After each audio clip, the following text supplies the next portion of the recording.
आप देख रहे हैं रियल एक्सप्रेस। मैं नदीम अहमद शेख। आज मेरा सवाल आपसे है, गौर से सोचिएगा, मंथन करिएगा और आंखें बंद करके अपने आप से सवाल पूछिएगा, आखिर जवानों की शहादत चुनावी रणनीति का हिस्सा कब तक रहेगी। सबसे पहले आप इस वीडियो को देखें। जी हाँ, ये देश के गृह मंत्री और सबसे ज़्यादा राष्ट्रवादी होने का दावा करने वाली पार्टी भारतीय जनता पार्टी के पूर्व राष्ट्रीय अध्यक्ष अमित शाह हैं। अमित शाह छत्तीसगढ़ में हमले में हुए जवानों को देखने के लिए हॉस्पिटल गए थे। आखिर अमित शाह के चेहरे पर यह मुस्कान किस बात की थी, यह मुस्कुराहट किस बात की थी? आखिर शाह के दिमाग में क्या चल रहा था कि वो हंस रहे थे? इस सवाल का जवाब देश के सामने आना चाहिए। आखिर जवानों के खून से चुनावी फ़ायदा और नुकसान का जो पैमाना है वो कहाँ तक है, कहाँ से शुरू होता है और कहाँ ख़त्म होता है? आखिर जवानों के खून का फ़ायदा देश में किस पार्टी को मिलता है और कौन इसका फ़ायदा लेना चाहता है? अब मैं आपसे ये पूछना चाहता हूँ कि अगर आपके परिवार के किसी सदस्य की मौत हो जाती है, किसी सदस्य को शहादत हासिल हो जाती है या कोई सदस्य आपका घायल हो जाता है, हॉस्पिटल में एडमिट हो जाता है, तो क्या आपके चेहरे पर हंसी आएगी? क्या आप हंसेंगे? क्या आप ठहाके लगाएंगे? बिल्कुल भी नहीं, कतई भी नहीं आपको हंसी आ सकती, ये मेरा दावा है।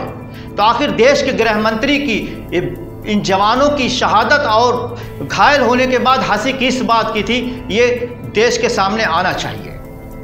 मैं अगर थोड़ा और पीछे आपको ले चलूं, याद होगा 2019 लोकसभा चुनाव से ऐन पहले पुलवामा हमला हुआ, उसमें हमारे जवान शहीद हुए, जवान घायल हुए, देश के माथे पर शिकन थी, आंखों में आंसू थे। लेकिन आपको याद है उस वक्त देश के प्रधानमंत्री कहाँ व्यस्त थे?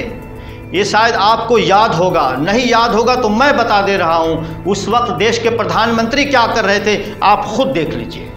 अब मेरा सवाल कितना जायज़ है ये आप ज़रूर मुझे कमेंट करके बताएंगे, मेरी वीडियो के नीचे ये कमेंट करके बताएंगे क्या मेरा सवाल जायज़ है?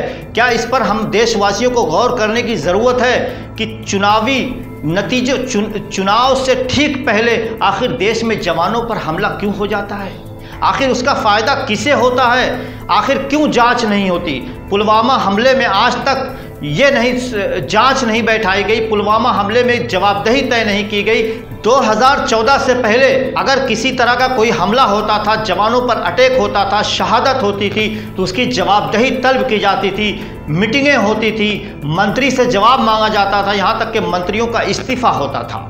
लेकिन 2014 में हमारे देश में एक ऐसी सरकार आई है जहां इस्तीफा नहीं होता, जहां जवाबदेही तय नहीं होती, जहां जिम्मेदारी तय नहीं की जाती, जहां सिर्फ चुनावी फ़ायदा और नुकसान देखा जाता है, जहां चुनावी रणनीति का हिस्सा माना जाता है, जहां मंत्री कैमरे के सामने हंसते मुस्कुराते नजर आते हैं। आखिर देश कब समझेगा इस सच्चाई को?